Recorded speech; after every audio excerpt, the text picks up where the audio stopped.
सैन्यात कर्तव्यावर असताना 2003मध्ये आमची टेम्पररी ड्यूटीची गाडी जात असताना आमच्या गाडीचा एक मोठा अपघात झाला आणि त्या अपघातामध्ये आमच्या गाडीचा पायलट ड्रायव्हर मृत्यू पावला।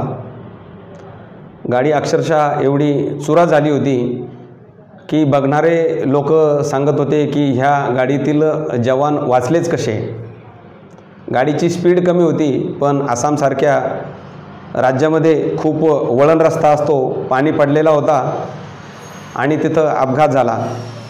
त्या अपघाताचा मला एवढा धक्का बसला होता की मी किमान 6 महिनेपर्यंत अगदी झोपेतून दचकून उठत होतो। हॉस्पिटलमध्ये मला 4 महिने सुट्टी झाली नव्हती। सुट्टी झाल्यानंतर ट्रीटमेंट घेतल्यानंतर व्यवस्थित चालायला लागल्यानंतर सुद्धा मला एक स्वप्न पडल्यासारखं आणि त्या गोष्टीची पुनरावृत्ती होते, डबल होते का काय आयुष्यामध्ये।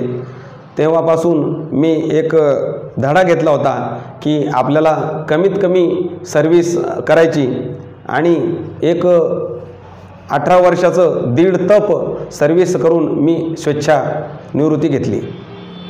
माझी ॲक्सिडेंटच्या ठिकाणावर आम्हाला ॲम्ब्युलन्समध्ये हॉस्पिटलमध्ये नेण्यात आलं। कुणाची छाती तुटली, कोणाचं ब्रेन इंजुरी झाली, कुणाचं हातपाय मोडले, माझेही त्यामध्ये पायाला दुखापत झाली आणि ॲम्ब्युलन्समध्ये तिथं पोहोचल्यानंतर 6 महिनेपर्यंत आमची हॉस्पिटलमध्ये ॲडमिट होऊन ट्रीटमेंट चालली।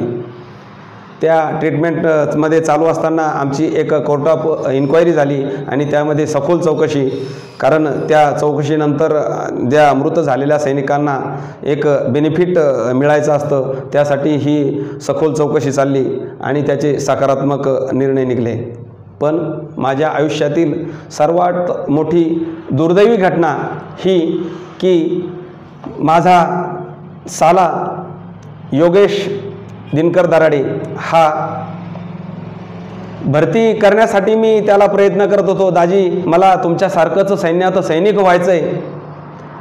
1-2 वेळेस भरती दप्तरमध्ये त्याला घेऊन गेलो। त्याच्यानंतर तो सैन्यात भरती झाला आणि ड्युटी करू लागला। ड्युटी करत असताना जम्मू काश्मीरच्या राज्यामध्ये 21,000 फूट उंचीवर चढत असताना तिथे श्वासाचा त्रास होतो। हॅपोसारख्या खूप महाभयंकर तिथं सैनिकाला बिमारी होते, कोणाला ब्रेन हॅमरेज होते, श्वास घेण्याचा त्रास होतो। अशा ठिकाणी त्याची ड्युटी लागली आणि ड्युटी लागली असताना तिथं बर्फाच्या कड्यामध्ये हे सैनिक ड्युटी करत असतात। त्यावेळेस मी घरी आलेलो असताना आम्हाला एक तार आली। तार आल्यानंतर अक्षरशः एक खूप मनामध्ये वादळ उठलं की ही गोष्ट खरी आहे की खोटी आहे, याची पडताळणी करायची। प्रत्येक युनिटमध्ये असलेल्या शिवोंना विनंती करून त्याची पडताळणी केली आणि त्यांनी सांगितलं की हो, शहीद योगेश आपल्यामध्ये नाही आहे। ही गोष्ट सांगताना तुम्हाला खूप दुःख वाटतं, पण सैनिकाचं जेव्हा निधन झाल्यानंतर गावकऱ्यांना कळतं, तर गावकरी एवढे सजग होऊन त्या सैनिकाच्या घराच्या आजूबाजूला पहारा देऊन की त्या आईवडिलांना दुःख द्यायचं नाही, त्या पत्नीला दुःख द्यायचं नाही, ते छोटासा मुलगा आहे त्याला सांगायचं नाही जोपर्यंत तो सैनिकाचा पार्थिव घरी येत नाही। सैनिकाचं पार्थिव घरी येण्यासाठी किमान 2-3 दिवस लागत असतात। एका दिवसामध्ये 24 घंटे आहे। माणसाच्या मनामध्ये अनेक कल्पना येतात। मुलाचा फोन आला नाही, काय कारण असेल, काहीतरी विचित्र घडलं असेल का नसेल, अशाही कल्पना येऊ लागतात। गावकऱ्यांना गोष्ट माहीत झालेली असते। गावकरी लोक आईवडिलांना एक बुजुर्ग लोक कव्हर करून ती गोष्ट लपवत असतात।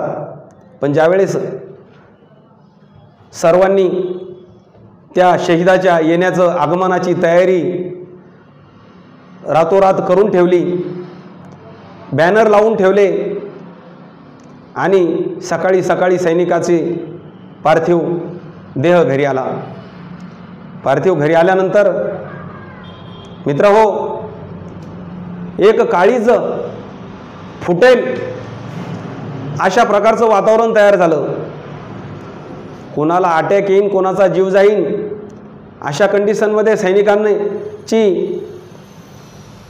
एक टीम तयार झाली आणि सुरक्षाचं जाळं तयार झालं।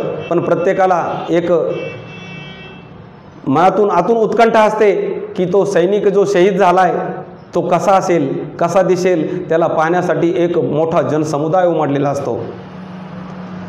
सैनिकाची, शहीदाची तिरंग्यात लपटलेलं शरीर, पार्थिवाची पेटी ॲम्ब्युलन्समधून खाली उतरणं आणि त्यांचं सर्व गावकऱ्यांनी एक संगीतमय वातावरणामध्ये केलेलं स्वागत, तोफांची सलामी, घरासमोरील सलामी आणि अंत्येष्टीच्या जागी केलेली सर्व सलामी, हे एक पाहताना मोठं प्रत्येकाला जाणीव होते की सैनिक हा देशासाठी ड्युटी करत होता, म्हणून आम्ही सुरक्षित होतो।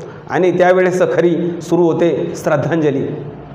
मित्रांनो, सैनिकाची श्रद्धांजली म्हणजे नेमकं काय? प्रत्येकजण येतो, लहानापासून मोठ्यापर्यंत त्या सैनिकाला फूल वाहतो, हार वाहतो, श्रद्धांजली करतो। परंतु सैनिकाची श्रद्धांजली मेले ते अमर झाले, जे देशासाठी लढले ते अमर हुतात्मे झाले।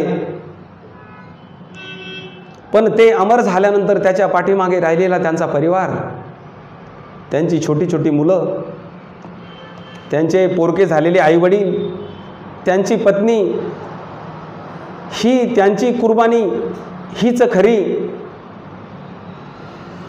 सैनिकासाठी एक पाठीमागं त्याचा विचार करायला लावणारीसाठी आपल्याला एक चॅलेंज आहे। सैनिक शहीद झाल्यानंतर त्यांना श्रद्धांजली म्हणजे ह्या चिमुकल्यांना, आईवडिलांना,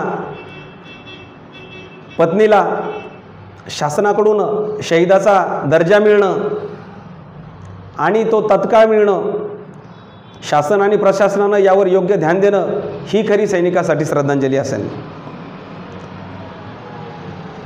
23 मार्चला शहीद भगतसिंग, सुखदेव, राजगुरू यांचा शहीद दिवस आहे। या शहीद दिनी मला असं सांगावंसं वाटतं की प्रत्येकजण सैनिकाला एक आपुलकीनं पाहतो। सैनिक, तुम्ही देशासाठी लढत आहात म्हणून आम्ही सुरक्षित राहतो असं म्हणतो। पण मित्रांनो, खरं पाहताना सैनिकाला जर जवळून पाहायचं असेल तर बघा, त्याचा घरचा परिवार, त्याचे आईवडील, त्याची पत्नी, त्याची बहीण, त्याचे भाऊ, शहीद झालेल्या सैनिकाच्या घरी जाऊन तुम्ही एक दिवस थांबून बघा आणि तुमचं आयुष्य त्यांच्यासोबत जगून बघा। मी सेवारत असलेल्या सैनिकांना विनंती करेन, नवे नवे आमचे हरिभक्त पारायण गाडेकर महाराज हे आमच्या सैनिकांसाठी त्यांच्या कीर्तनातून हमेशा सैनिकावर भाष्य करतात आणि जवान आणि किसान यांच्यावर विषय ते सैनिकामध्ये मांडतात। मला अभिमान आहे हरिभक्त पारायण सुनील महाराज गाडेकर यांचा आणि त्यांचे वडील ते सुद्धा हरिभक्त पारायण आहेत।